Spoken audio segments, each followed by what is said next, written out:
don't burn the house down. That's the point I'd like to get across to everybody. It's extreme, and there's no reason to go there. For example, let's assume that you end up with a spider problem in the house. Really bad infestation. And little poisonous things running around. So, one thing you could decide to do, burn the house down. You step outside, take everybody out, add a light, you burn the entire house down. No more spiders. Main problem now, you don't have a home. You got no place to live. You don't have any stuff because you left it all in there because a spider could have been hanging out. And now you got nothing. Right? Solution, worse than the problem. That's where we're at right now in the United States.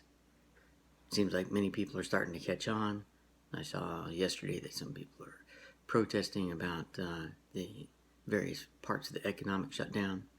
But some governors have gone so far out of apparently fear or, I don't know, power mongering, one of the two. Doesn't matter.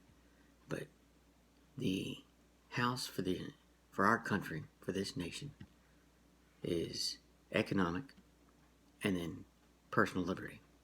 That's two of the greatest things that we're built on. And the economic comes from the fact that economic liberty is probably the baseline for what allows us to have our personal liberties anyway. So you really have to look at the impact. And so to all those leaders out there, I ask you to look at what's going on and how we can go ahead and mitigate things while keeping the economy either going in those places that haven't totally shut down or getting the economy going again for those places that went so far as to just lock everything down. There's various places in the world, whether it be South Korea or what was the first example that pops to mind, that hasn't totally shut everything down. They still have bars open. It's just people take individual responsibility to maintain some social distancing. They're wearing the masks, and then they're taking steps that once somebody's identified, they separate them, they test them, they find out everybody that they've been in contact with, they test all those individuals, and they move them on out. But that's what we need, is a set of standard steps that we can take to mitigate the spread of the virus while not destroying people's lives. We all understand that it's going to impact our lives. It's going to slow things down.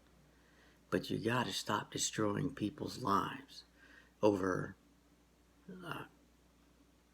a lot of times silly stuff or perceived stuff.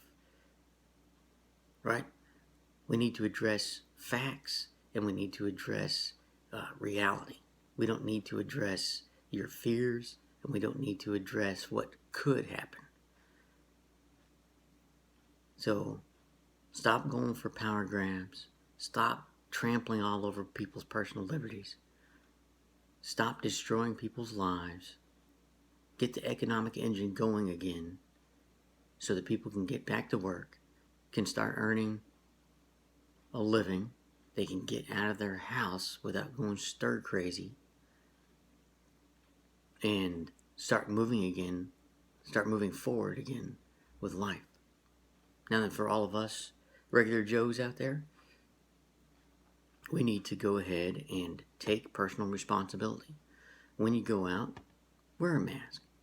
And there's various studies. It may not protect you, but what it'll do is it can help protect others from you if you happen to have it and you don't know it. Right? So, you wear a mask. You stay your 6 to 10 feet away from other people. Don't crowd up in large groups. Don't be a bonehead and go to spring break and hang out with a big bunch of people all crammed together. All right? So, yeah, there's a lot of personal responsibility that comes with this. But that's what comes with personal liberty. We get the liberty to do what we want, and then we have to make sound decisions on how we use that. That's all I've got for now. Again, don't burn the house down. Find another way.